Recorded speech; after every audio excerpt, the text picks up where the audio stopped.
Assalamualaikum Kang Gareng. Waalaikumsalam Petruk. Waalaikumsalam Petruk. Wah iki ketemu meneh. Ngrumpaka apa, Truk? Wah iki Kang Gareng Bagong. Iki ayo coba ngrumpaka bab hasil. Bab hasil. Iya. Coba kaya ngapa rumpakamu, Truk. Ayo. Kaya tegese kuwi hasil kekayaan werdine penghasilan. Wong kaya iku wong duwe hasil akeh tegese kayane akeh. Hasil sithik tegese kayane sithik. Sugih tegese duwe hasil. Kesugihan werdine deduwenan. Wong sugih tegese wong kang duwe akeh tegese sugihe akeh. Duwe sithik tegese sugihe sithik. Sugih kaya tegese duwe hasil. Wong sak donya dadine sugih kabeh. Wong sak donya dadine kaya kabeh. Iki mau Gong. Wah lah kok mulek. Bingung ke, Truk. Ayo iki bingung ya Gong, ayo. Ayo coba Truk iki mau kok mulek ngono iki mau coba dirinci siji-siji. Ayo iki mulak nganu to Kang Gareng. Kaya iki nek basa Jawa iki wong golek kaya ngono kae lak padha karo golek penghasilan. Mencari kekayaan. Nek basa Jawane kaya, nek bahasa Indonesiane kaya. Oh iya ya, Lah kuwi tegese ya hasil. Golek kaya utawa golek kayaan iki tegese mencari penghasilan. Ngono, Kekayaan werdine ya penghasilan. Oh ngono, kuwi. Dadi nek ana wong kaya, iku ya wong sing duwe hasil. Mbuh perkara kuwi hasile sithik utawa akeh, ya kuwi wong kaya. Sebab ana sing hasile akeh, tegese kayane akeh. Penghasilane akeh, kekayaane akeh. Ning ya ana sing hasile sithik, tegese kekayaane sithik. Oh, ngono ya, Truk. Tegese wong kaya iki urung mesti nek sugih duwite akeh urung mesti, Truk. Ana kaya ning kayane sithik, ana sing kaya kayane akeh. Ngono ya, Truk. Ha iya iki termasuk sugih. Lah iki ana tembung sugih, Kang Gareng. Lah iki werdine piye? Sugih iki tegese kuwi duwe. Utawa nek basa Indonesiane iki punya. Anu ya, memiliki ngono ya, Truk. Lah iya. Kesugihan werdine ya deduwenan. Wong sugih tegese wong sing duwe iso duwe akeh, tegese sugihe akeh. Ana sing duwe sithik, tegese sugihe sithik. Oh iya, Sugih kaya tegese duwe hasil. Dadine kuwi nek disimpulke ning donya iki dadi wong sak donya iki dadine sugih kabeh. Gong. Ngono ya, Truk. Lah werdine piye, Truk? Lho ya werdine iki sugih kabeh ya mung bedane iki ana sing sugihe iki akeh. Tegese deduwene iki akeh utawa hasile akeh. Ning ana sing sugihe sithik, tegese penghasilane sithik. Oh, ngono ya, Truk. Sing paling penting duwe hasil.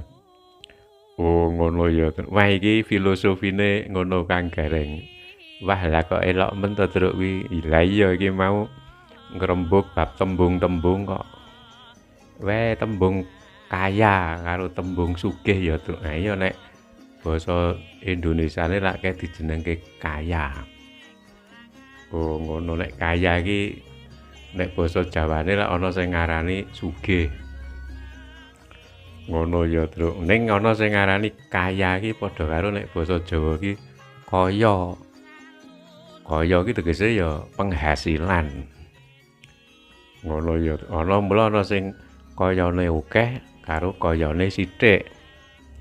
Tegese apa? Lho tegese iki penghasilane kayane akeh ning ya ana sing duwe penghasilan kayane sithik. Dadi kabeh iki jan sithik utawa akeh jebule ya kena disebut ya kaya. Kekayaan. Ya kok ngeke dadi kabeh wong iki jane ya kaya kabeh. Ngono ya Truk. Ah iya wong duwe kok ya, Gong. Ah iya ya Truk, wong duwe kok. Ya mong bedane iki kayane ana sing akeh. Ana sing kayane iki mung sedengan. Ana sing kayane iki mung sithik. Oh iya ya Truk. Ning lek kaya kabeh, mulane akeh wong sugih karo wong sing ora sugih ngono iki. Iya, Gong. Sing bener iki jane kae wong sugih sithik karo sugih akeh. Lah ngono ya Truk. Kabeh sugih kok. Sebab artine sugih iki anu kok duwe kok. Ngono ya Truk. Arep sithik ning lak duwe. Iya Gong iya. Bedane mung nggon sithik karo akeh. Ning padha-padha duwe lho. Disebut kaya. Setiap orangnya mesti duwe kekayaan. Mula kena disebut wong sugih ya Truk, orang kaya.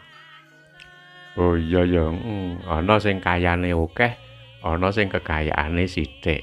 Iya Gong, emang bedane mung nggon jumlah ya Truk. Iya, ini sebutane padha. Orang kaya.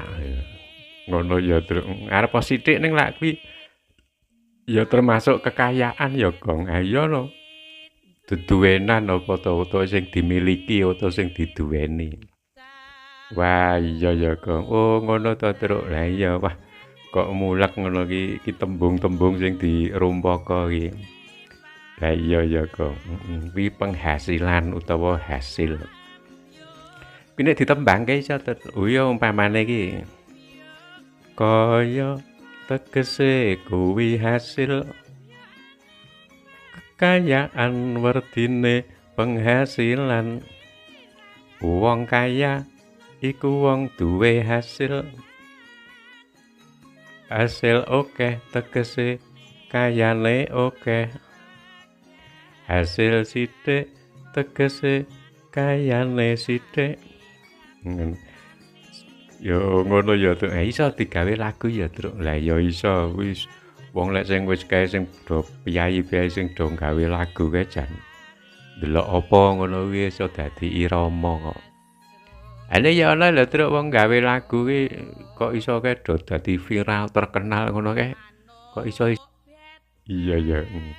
Ora kok jebule wong gawe lagu ki terus mesti iso dadi kae terkenal terus viral terus wah ngono kae ya Gong. Ya urung mesti Gong. Oh ngono ya Truk. Kabeh iki manggon ana nggon rejeki.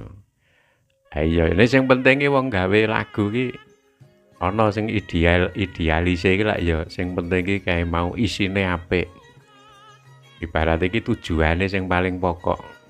Ngono ya Truk. Gawe sesuatu ki sing ana ya sak ora-orane iki ana manfaate ngono lho Gong. Bab iki isine iki ya ana pedomane ana tegese ana kebaikane. Isine kuwi mau ya Truk. Wae kuwi nomor 1 kuwi. Oh iya ya Gong. Dadi sing paling pokok kuwi jane kuwi kok. Mula wong kae nganggit lagu ki mesti ya ora sembarangan kok terus sebab wong gawe lagu ki kudu milih. Ya Truk kata-katane ya dipilihke sing apik-apik. Susunan katane iki ya dipilih sing kepenak. Oh kae ora angger ya Truk. Lho ora.